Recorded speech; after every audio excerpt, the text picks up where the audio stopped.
Hi everyone. Hi guys. Lovely to see you again. Today, this always brings me great pleasure. I think Dan would agree. We're talking about another one of our absolute favourite perfumers. We're not reviewers, we are just talking about perfumes that we love and enjoy most of the time. And this man, Prin Lomros, is a particular He's the one master. we met him twice actually, hasn't he? Twice, yeah, we made him very ill in the Loft with his own perfume, which I'm quite impressed with. But he's, I think he's probably the perfumer who we've talked about more than anybody else. Yeah. Which is partly... one of the earliest as well. Yeah, it feels like a long time ago in our kind of YouTube journey that we first discovered his fragrances. We've both bought quite a few of his fragrances. Today we are talking about fragrances which he has sent us.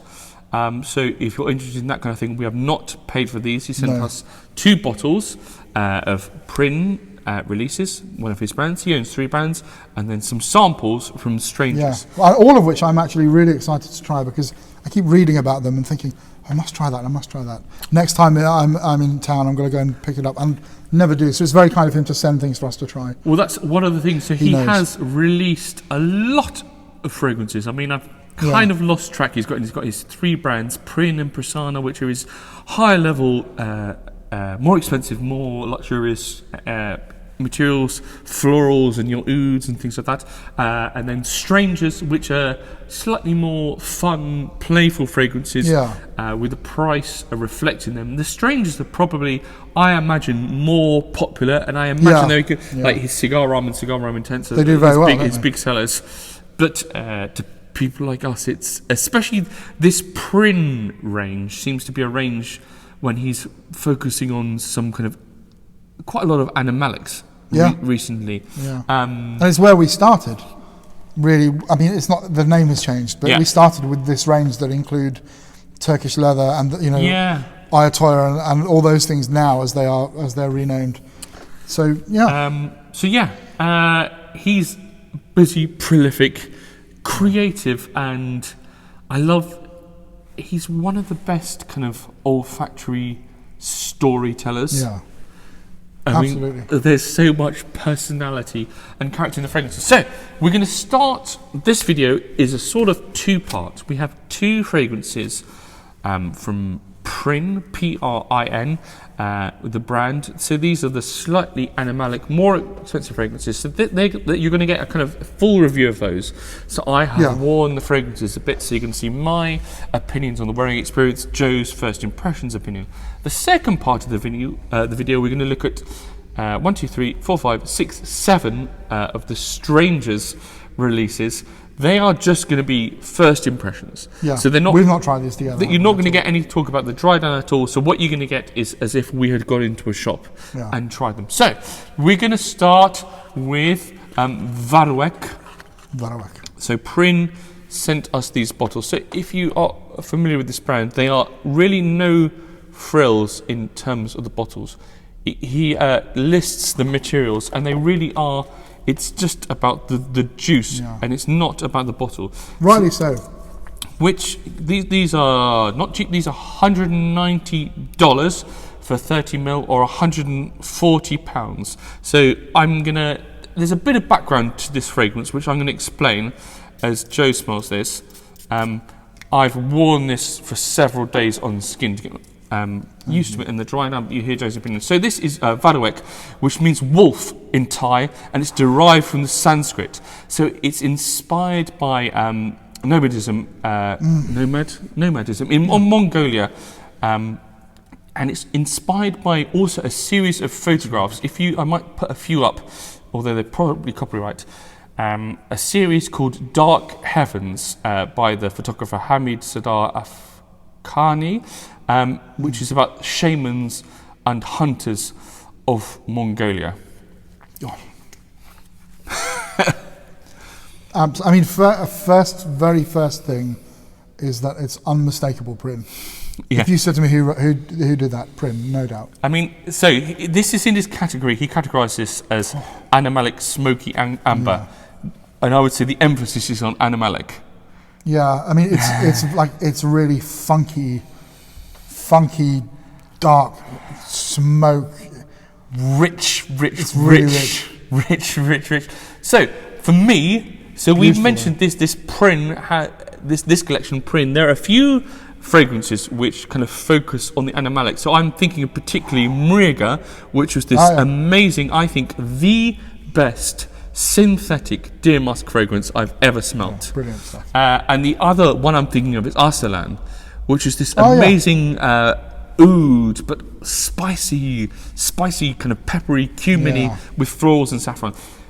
For me, this, I know it's about a wolf, but this is a castoreum fragrance to me. Yeah, absolutely. But, so all of this brand, there are no animal products in any of this line. So just as Mriga was one of the best synthetic deer musk fragrances, for me this is just about, even though there's not real castoreum, it's a synthetic, either a cord he's created or one built on synthetics, but it's... Go on, I was going to say something. It's that leathery, boozy, rich, almost kind of chocolatey-ness you get from castoreum. Yeah, to me, this is like an updated version of a real Cuir de Russie leather with the kind of slight funky chocolate, almost chocolate orange that you get in Russian oud. Yeah, I get that. But for me, this is a real Russian leather. And I almost get also a slight relation to Yataghan. Yeah, I mean, absolutely. A kind of a more like, but if you like that austere, smoky. Yeah, I mean, I also get the impression of the woods. I'm somehow transported to Russian woods. I don't know. There's this dark, slightly piney, as you said, Russian leather. You think of boots. Yeah. Boozy, smoky. I mean, it's very serious. This is a very serious, heavy-duty. But it's so warm and kind of sexy. I think, especially on card, but also on skin, the opening is quite big and in your face. But on skin, it really becomes just this warm, sexy thing. And I feel that the kind of oud mingles with the castoreum accord and just becomes this kind of sexy hug. Yeah, I can imagine actually. I can really imagine. I think it's so rounded as well. I haven't really made notes because I can remember it. That's the other thing. It's so rounded, isn't it? Yeah. The things we're describing sound big. You know, castoreum, oud, booze, chocolate, tobacco, leather, kind of hay things. Yeah. All sound bigger chords. And some of his other fragrances, I felt they were a bit competing. Whereas here, they're so homogenous, and it's just like this big... It's not a fight at all, is it? It's almost like being in some kind of log cabin, you know, where it's cold outside, cold, rainy, sleety, snowy, and you've just been hunting and you've been wearing leathers and you've hung them up on the fire, and there's kind of furs and leathers drying out as you're having a whiskey by the fire with wood around you. Do you know, I think that's what's great about this fragrance from what I'm smelling, because if you took this a few notches in the wrong direction, I think you would end up with something that was practically unwearable. If you took it a few notches in the wrong direction, in the direction of something like City on Fire by Imaginary Authors, which I couldn't really wear it because it just smells like you've been rescued from a house fire. And with bacon. I mean, it's interesting as a piece of olfactory art. Think of what you put some notes. But this is a lived-in sort of perfume, and this feels like it does paint a picture, a scene. Even Hyde by Hiram Green. Yeah, I love it, but I couldn't actually wear it. It's just, it's too much the smoke and the ash and the fire. And they're hard to wear. I think this feels like it has the room, it has the log fire, it has the cabin, it has the booze. It's one of it's uber masculine. I know Turkish leather's quite dark, but this is a lot of his other. Or if I think of Mora or Mandarava, they've all got lots of kind of light and brightness. And even Mriga, I think it's that kind of deer musk in the woods, but there's more bright greens. This feels darker, but not bitter, in a kind of rich way. Do you know what I mean? But there's not so much light. I think what would be the light and brightness here actually comes through in this tobacco nuance, that it keeps it sort of airy, and you know, it's like a wisp of pipe smoke or something that occasionally drifts across. Hint of cherry tobacco as well? Yeah, definitely, absolutely. I think that's what keeps it lifted and stops it just developing into this dark, brooding, gothic. And do you get thing. like a boozy quality as well? Oh, from the start, yeah, like absolutely a smoky, a peaty quarter cask Varuek, something like that. I think it's really beautiful. I would know if you looked at the notes on paper, you would never expect it to be especially beautiful. Yeah. But I think it is really beautiful. Because again, some of the things, you know, for instance, Scotch Peat by Prin has that kind of whiskey peaty quality, but there's something a bit more edgy about it. This feels more round, warm, homogeneous. Scotch Peat is a lot more friendly somehow. I find this very friendly. I find it very sexy. It is friendly and sexy for sure. But I think Scotch Peat is it does all of this more lightly.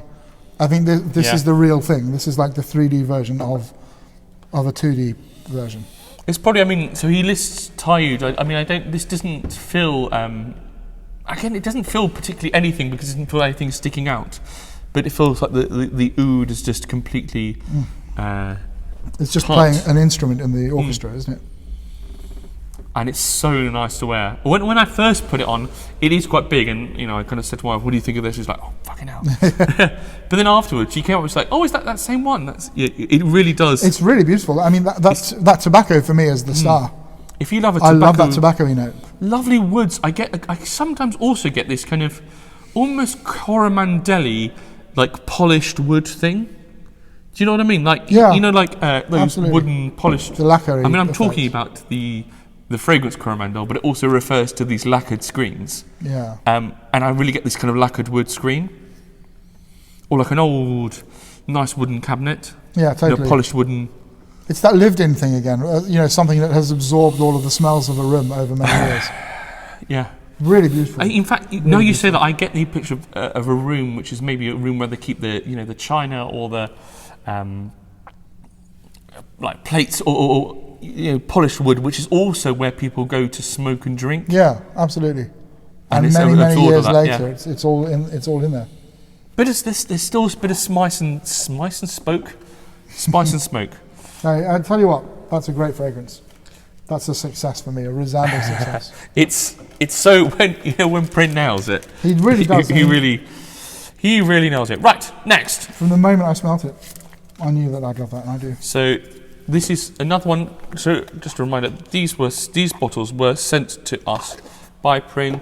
This is Ganja Kasturi. So here are the notes list. Blah blah blah. Doesn't really matter what the notes list. Let's just see what it smells like. I've worn this a bit. More and more, I think notes lists. They can steer your mind in a direction. It's not an ingredients list. You. It's just what the perfumer wants you to smell. So this is the same price. This is $190 stroke £140 for 30ml extra. So this is his. It says Journey of the Hippie Trail in the 60s and 70s. But Kasturi is the Persian for deer. I love that. Now, I think this is kind of, for me, ultimately, if we had Miriga was a deer, Arslan was a lion, Varuek, he calls it a wolf, I think of it as Castorum, kind of beaver. This for me was another deer musk one. Quite different to Miriga though. Much brighter. You really get this. I don't know if he lists aldehydes, but Prin uses a lot of aldehydes. It feels really aldehydic to me. He doesn't. No, he doesn't list aldehydes, but I get this really bright, uplifting aldehydic green. Quite bright. Something a little bit. I'm getting a sparkling drink of some sort as well. Like some sort of sparkling. Not lemonade isn't the right thing, but something heavier than like a root beer or something. I kind of know what you mean. I get really interesting bright greens. I also get a kind of like ivy. I think he lists hemlock or ivy or something. What does he say? No, maybe I made that up. Do you get a sort of like a slightly steam and beeswaxy accord? Like you know that sartorial of Penhagen's? Yes, I get that. Yeah. Maybe that's that kind of bright effervescent thing you're talking about. This kind of like hot steam iron. There's something of that. Almost a metallic twang. There's a hint of kind of spice there. There's just this. It's like a non-perfume element. There's a real, bright, energetic, and what you were saying from like a carbonated drink, kind of thing, sparkly with spice. But I do get lots of greens. I get hints of hints of saps and pines and definitely, absolutely. And when I'm That's wearing really familiar skin, to me. I love it. It's a real nostalgia thing. it just there's a slight reminder of a kind of 80s fougere. Yeah, absolutely. It's interesting. I've got to say, he's tapped into something. I know it's called Ganja, and he says this hippie trail thing. I didn't really get on skin a big cannabis thing. Yeah, do you know? I have to say, I purely for one very simple reason. I've never taken any kind of illegal puff smoke weed thing, and I'm very reluctant to wear them in case people think I've been smoking. And it sounds really silly, but I don't want to get attacked by a sniffer dog. But I mean, this I don't get. I don't get that big weedy note. Yeah, I mean there are a few fragrances done it. One who's done it well is Cause by Pierre Guillaume Parfumerie Générale. And there's a Beaufort. Yeah. I can't remember which one it is. East India. Yeah, I really don't get the cannabis. I get this kind of green, almost slightly kind of spiritually incensey with the kind of deer musk behind it, this kind of bright aldehydic. You get this kind of, also this, what you're talking about, this kind of steamy, almost carbonated, fizzy. There's something that's not of the natural world in the sense of being a plant or a tincture of something. I don't know. I find it a little bit unsettling. Yeah, well, it's enigmatic. Yeah. That's the thing I'm getting now. I can't put my finger on it. And it reminds me a bit, but I don't know why. in the same way of Spell 125 by Papillon. That's slightly unsettling. And I'm also getting a similar, like a relation to the ivy thing. You know, there's that hemlocky ivy thing in Spell 125. I can also definitely see hemlocky ivy things. But behind it, I do think there's this kind of gentle deer musk. I mean, I can't even remember what he lists as the notes. Cannabis, animal musk, patchouli, hay, tea. I can see tea actually now he says it. Cumin, maybe. Ambrette, tobacco, allspice, mulatto. Don't know what mulatto is. There's always something in a prim fragrance you don't know what it is. And beeswax.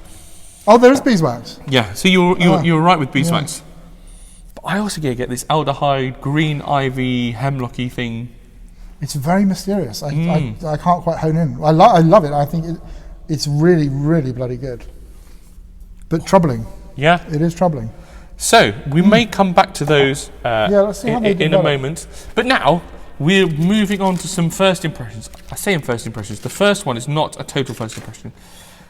These are the cheaper fragrances from Strangers. The first one is Yuzu Soda, which is $80 for 30ml EDP. So again, these are samples he sent us. He sent them in these pencils that look like this. This is his Yuzu Soda, a refreshing, sparkling drink made for summer. Like 7-Up free cherry flavour, which I had yesterday, which I very much enjoyed. Thank you. I have tried this before, actually. Oh yeah. But it's so different, and it is. I nearly bought this for the summer, and it is so uplifting. I mean, I've said to you kind of for ages, I don't like citrus, and then you smell yuzu, and it's the one citrus that it's got that kind of bitterness, that zestiness. Yeah, it's much more interesting, isn't it? It's so especially having smelt those two. This is so uplifting and happy making. Aldehydic again. It's vintage as well. There's little hints of vintage stuff going on behind there. Whatever that means to you, I don't know. But I should have got this. This would be. Get it. I should get it. But this, I can just see. I know we've not really had any kind of summer here in this country at all. But Boris. Oh no. But you know. Not his fault. I always liked wearing Prin's Sorted Green Mango for a similar reason. But this is just a pick me up. It's aldehydic. Yeah.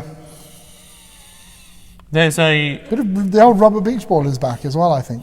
There's a Firmenich base called Yuzu aldehyde, which is, you could think there's definitely kind of Yuzu aldehyde in here, just to give that zestiness and that bright uplifting. I don't know what he lists as the other ingredients.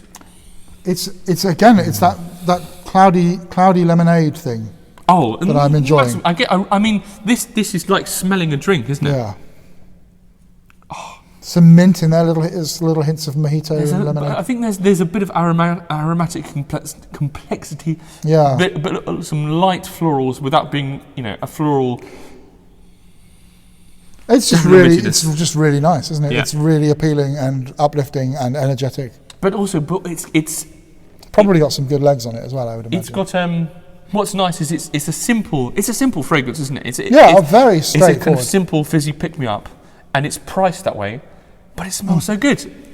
I mean, I would buy this over any of the stuff on the market in terms of the sort of aquatics and I have to say, Prin things. fragrances, Salted Green Mango and Oliver, they are two of my go-to summer fragrances. Yeah. Because they're so easy to wear and they smell so good. They're incredible, yeah.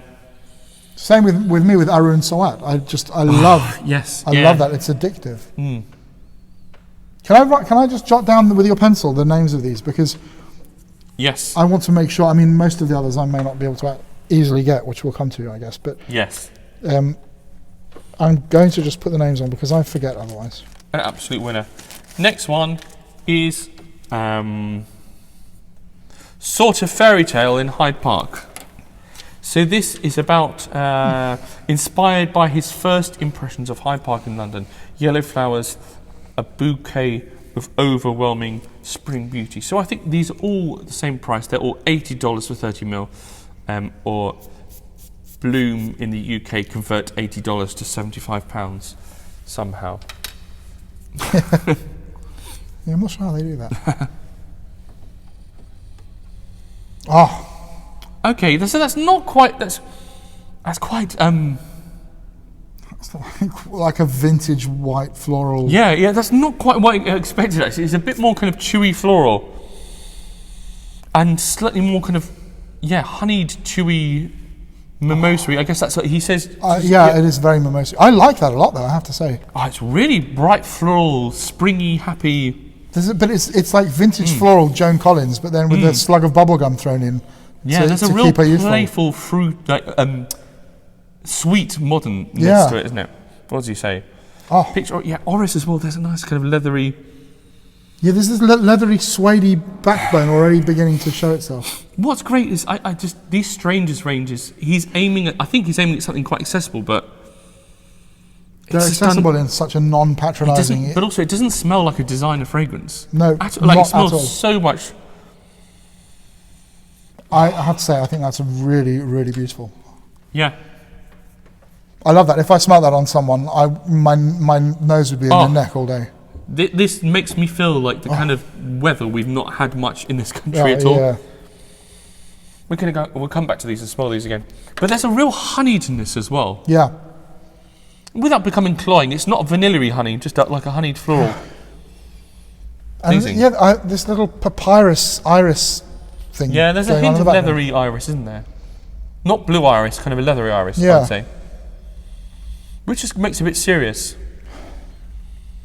Oh, lovely florals. Really nice. I mean, I think that smells much nicer than Hyde Park. To me, Hyde Park smells very often of fumes from the number 9 and 10 bus going to Knightsbridge next door. It's very easy to dismiss these fragrances, isn't it? Because he seems to be doing them lots. But well, you know, there are lots of them. They're cheaper. They have nice, colourful designs and fun, sort of funky names. And it is very easy to just dismiss them. I threw all my cards on the floor. This is so reckless. This is so littering. Look at that. Absolutely beautiful. So far, I have to say, it's 4 out of 4, like, massive loves for me. Plunge. So this is Plunge, a personal fragrance made for a trip to Berlin and France, describing the moment he began to plunge himself in and move forwards. An ode to the past and the present. So plunge himself and move forwards. Plunge himself in. Like throw himself in. Like I reckon it's commit to being a perfumer. Okay, let's take the plunge. This is 2016. So I reckon that was when he maybe started, like when did Moore and Turkish Leather and things like that. This is from 2016? No, it's called Plunge, and it's referring to his like feeling and experiences from 2016. I'll tell you what, that's one for the skin. Yeah. That's so closed, like a massive Bordeaux. It's very different. It's kind of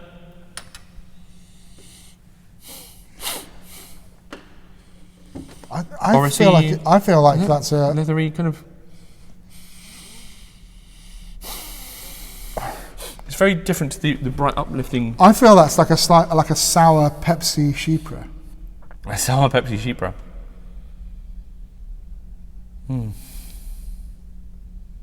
Do you get a bit of Chateau Moussard in there? I was. There's a kind of plummy, winey, like, is there rosy kind of like Damascone?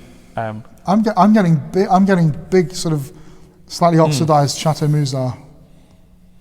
Yeah. Slight venison. What does he say? Venison and Forest leather. bergamot, carnation, lilac, marjoram, jasmine, plum, rosewood, damask rose, aldehyde, tobacco, moss, coriander, peach. So it's definitely a sheeper. Yeah, but it doesn't have quite so much brightness, despite that list, which sounds like a real classic sheeper. I feel we've gone straight into this. You know, you were saying this winey. I almost expected to see Divana on that list. Yeah. As that kind of like wine accord. That's interesting, actually. I think that's really tightly wound. I think having the last two, which were so up, this is very like middle, kind of stroke down. That's a real journey. That's a real kind of few hours on the skin. Slightly dusty as well. Yeah, what is that? Sort of dusty, powdery. Powdery, leathery, dusty. Very different to the last two, isn't it? Yeah. Right. Okay, so now we move on to, we're going to be slightly quicker with these ones because these are all exclusives, which may be a bit boring to watch, but we're going to smell them anyway, so do feel free to frig. Don't, because that makes us something else altogether. So this is a Light Upon Orange Tree. This is a Thailand exclusive. I mean, presumably, you can still get it somehow. I mean, you sent it to us. If you want something enough, you can get it. And Robin Williams told me that. Thank you. Personally, that's nice of you. Well, Mrs. Doubtfire is a seminal film. I mean, you get lovely bitter orange. Oh, yeah. That's very beautiful. That's like orange oil, tobacco. Pettigrainy. Yeah. But I'm getting little sort of Rindy. chinks of like silver metallic sparkle. I find it really like... These are not perfume terms, obviously, you'll realise. Yeah. So different to those first two, which are so dark and... This needs to be available here as well. I'm just going to say, Prin said he thought we wouldn't like these. Because he thinks we just like... We do like... Obviously, we do kind of quite like the dark things, but... So can you send us some stuff that you think we'll love as well? I mean, I have to say, I can see why he might think that, because he thinks that we love the big animalics, but and this I think our taste has changed a little bit as well. Yeah, this feels much more kind of light. Maybe, and this is I think smelling it on card in a church in London is not what this fragrance was aimed for. No. You know, he's marketing it Thailand, and it does. Or on card, it feels very light and possibly quite kind of transparent. Yeah. I have to say though, I find it has a bit of a nod to some of those kind of late 90s, early 2000s masculines. Yeah. As I'm well. thinking of that Penhaligon's Orange Blossom one. Castile. Is that what it is? Well, there is an Orange Blossom. Yeah, I think up. it's the yeah. I mean, I don't get much more than kind of Pettigrain Orange Blossom, and then it feels quite kind of transparent, maybe kind of a white musky. A little bit of a white musk base. Just an easy wearing, simple. It's very pretty. Yeah. Very pretty. I think it's a spritzer, isn't it? In the context of everything else we're spraying, it's not a massive standout. Let's have another one. This is another exclusive. What's that called again? That was called... I'm just writing them down to be super Lights Upon Orange Tree. This is Summer Peaches by the Tea Room. Another Thailand exclusive. So maybe skip on, but I'm sure if you really wanted to. But you can actually, you can presumably just ring Thailand. Yeah, or ring Prin. Do you have the number? Yeah, ring Prin. So this is... Oh, that takes me back to New York, actually. Really? I smelled this in an elevator shaft one day, and I thought that's really nice. I wanted to know what it was, and I didn't. These Thai ones are obviously much. They're quite light and easy wearing, I would say. Yeah. Quite polite. Even the first couple were kind of a little bit more full and. They feel like they are real spritzers to refresh constantly throughout the day. Because you get a kind of slightly sweetened light floral, But without, I don't get the Sorta Fairytale in Hyde Park was much more kind of vivid and lush. This is much more. Little hints of sort of charcoal. Honeysuckle, peaches. musk, bergamot, orris, grass, rose, peach, blossom, green tea, wisteria, neroli, freesia, cedar. I think there's more in there than we're first getting. I think even that second smell. We've started big and we're gradually getting smaller. Yeah. So I think there's more going on behind that than I first thought. Yeah. Very, very pleasant. Very pleasant. I mean, Prin doesn't make bad fragrances, so. No, he doesn't. I mean, I can't so this think of is anything a different one. This is a Lucky Scent exclusive. So I don't know if this is still available. This is Chockedee. So something very different. This is his take on. Oh my God! Sticky rice. Popcorn as well. And it really does. It's amazingly savoury, isn't it? Yeah. Wow. That's really good. That's really interesting. I do get what you say about popcorn. It maybe isn't popcorn. I think I was just getting hot, grain-based. Yeah. That's really interesting. That's quite unusual, isn't it? Oh, but now I'm getting a sweetness coming through. I'm getting This is like a bubblegum or something. Yeah, I'm getting kind of bubblegummy. Is there jasmine-y? We'll talk and then we'll see what the notes are. That took a massive turn very quickly from what I detected. It went as warm very popcorn. savoury. Oh, I don't know. I got something savoury. I still get the popcorn. I wonder if he's put a little bit of those, those popcorn pyrazines, where you get kind of popcorn and burnt nuts and like amazing kind of savoury, sweet little nuances, and they're incredibly strong, and just a little bit, and you get really complex.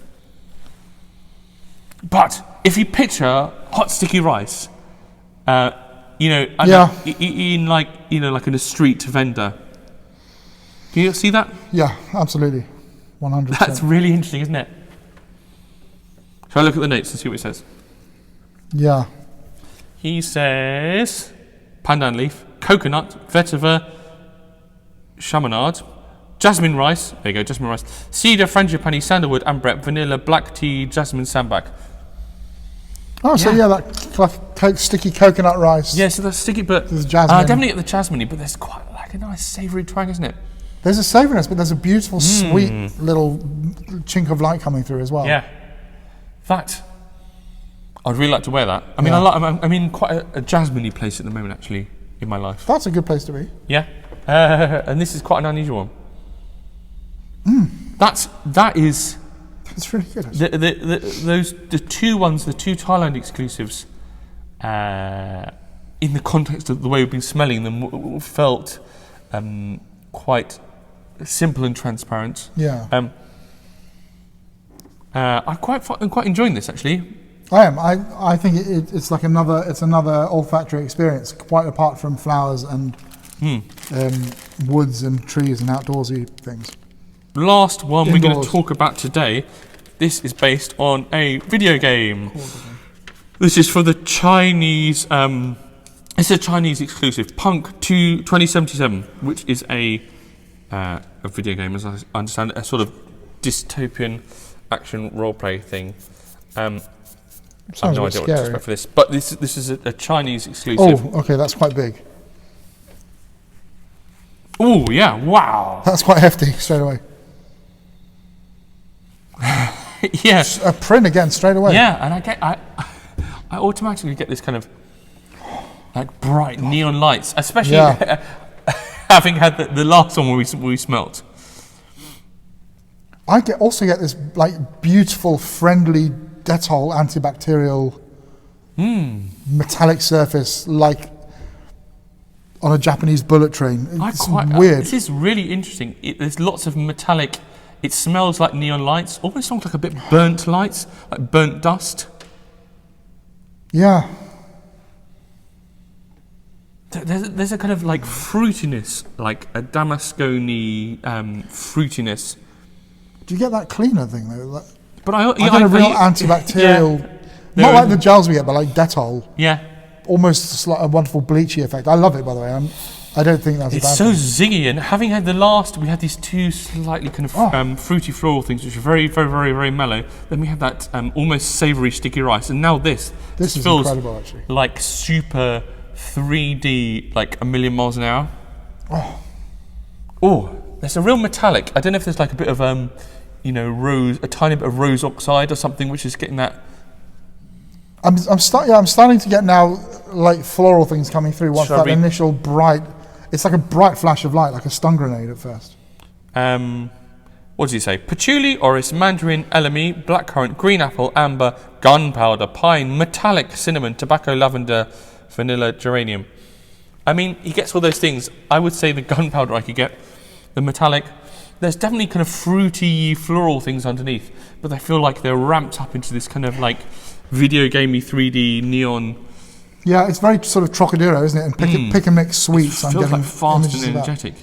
I tell you what, a lot of perfumers would not be able to make that. They would make a complete car crash of a list of notes. Yeah, like it's not. What we're saying sounds like it's harsh and brash, and it's not. It's actually really quite beautiful now. Though. What does it say? I wonder about what Prin thinks if those two fragrances he made for the Thai market. I mean, for the Thai. Consumers, and this one he made for Chinese consumers. They're very, very, very different pace of life, I think. Let's. Should we have a quick? I think that's probably one of my favourites so far, actually. Really? Because it's just so out there. Yeah. It's so bonkers. What's that? Is that Punked? Punk 2077. Let's go back to the very beginning. This is going to seem very, very, very different now. So this is Varuek. Varuek, that's what it was. I mean, it smells hyper animalic now because all those kind of sweet, bright things. And I don't actually think that's a good representation because it's actually much rounder and fuller than I think your nose has been so taken over by the sweet things. You just get. But it's like in the best possible way. It's like singed anal hair. It kind of feels like we've been smelling 16-year-old girls. Now we're smelling a bear's bum. Yeah, it's gone from. Not that we ever smell either of those things. I tell you what, that's filthy but beautiful, isn't it? Oh, it's so good. Big fan of that. Yeah, our noses have really been taken on a roller coaster. It's an assault, but a wonderful. So this is the Ganja Kasturi. I really love that. The uplifting bright. I get lots of uplifting bright greens. I get this really. Yeah. Actually, interestingly, I've got two different views of a forest in these two fragrances. One was a log cabin with leathers and firs, and in the dark and in the cold with smoke.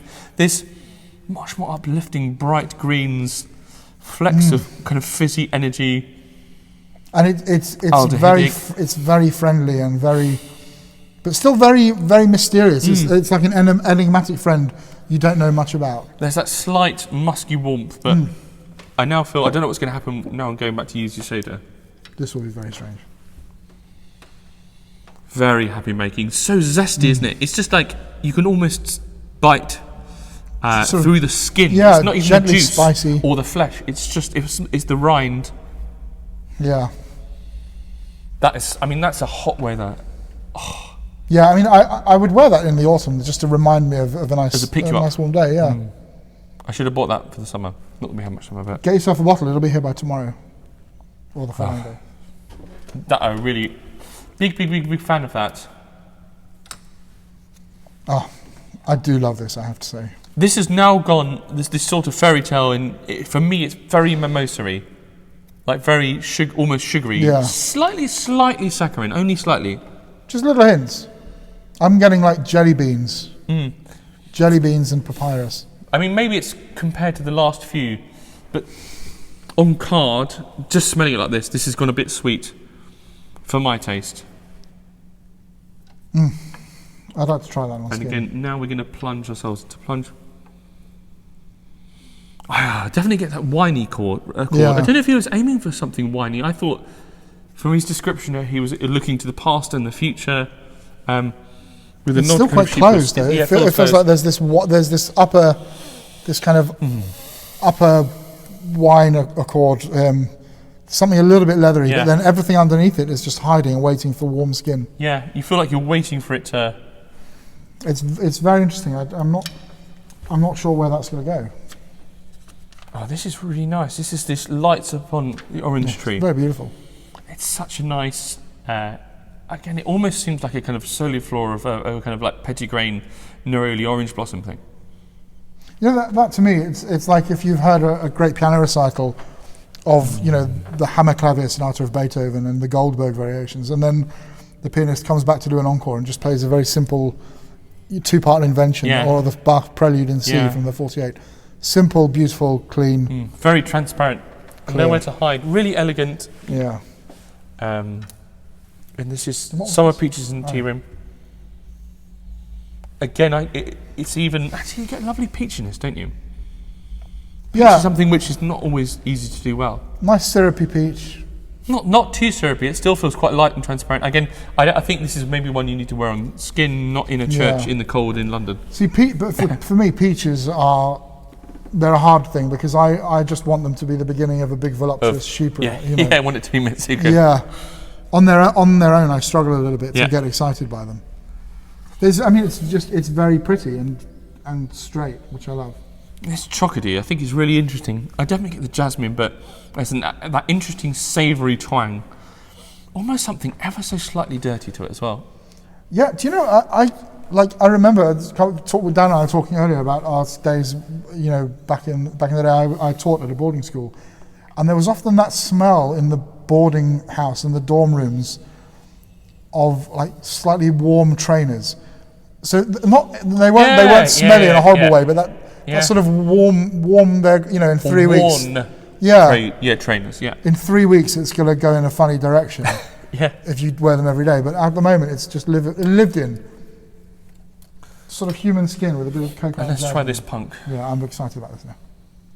Wow, I mean, now it feels like super metallic, like almost like, I get that, like you've been punched. I know you said bomb because it is wham bam, but that's slightly like, tasting blood, metallic irony thing. But I tell you what, I don't know how well you can remember it, but I get a relationship here to Scotch peat, like the upper edge of Scotch peat. But also, I mean, the other thing is, when we're talking about this smack in the face, when we talked about a fragrance like Phantom by Paco Rabanne, which was just this aroma called punch. Yeah. This, I know we're saying punch, but it feels so much more elegant. No, it's like getting punched by a Gal Gadot.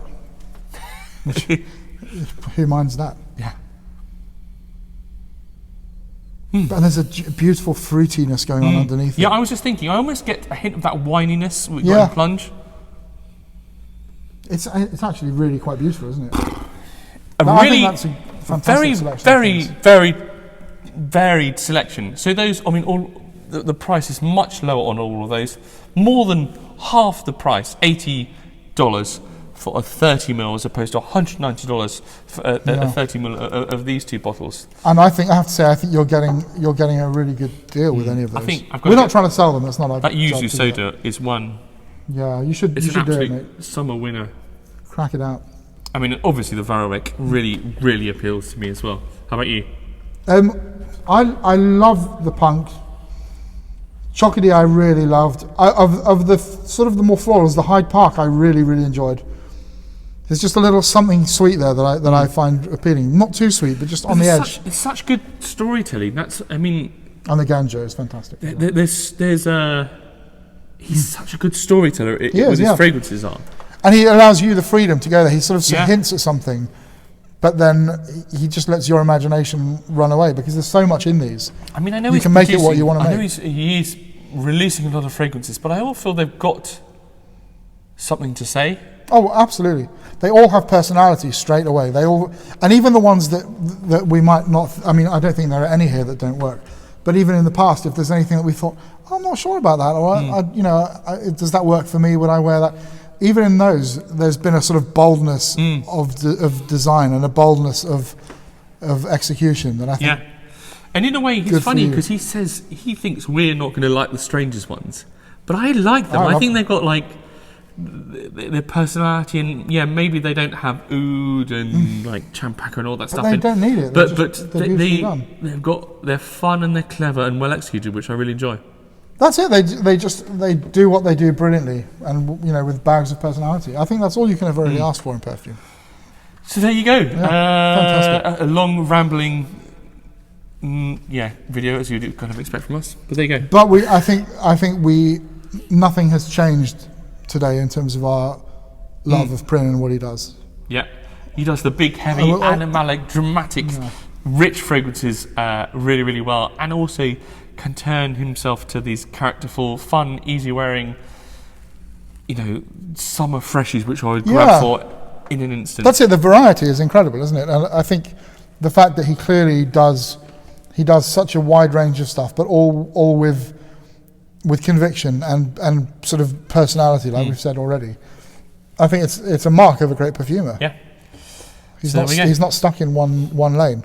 So if you've tried them, especially what I would be, if you've worn these fragrances for the Thai market in perhaps the environment which they're more suited to, I don't think we're really getting to experience them here, smelling them amongst other things. And as you saw for the Strangers, they were just our first impressions as opposed to the two Prin fragrances which I'd worn more. So if those other fragrances go somewhere else where we're not getting, let us know so that other people can read about it and tell us about it. Yeah, please, because I kind of want to keep seeing what people out there think as well. Yeah.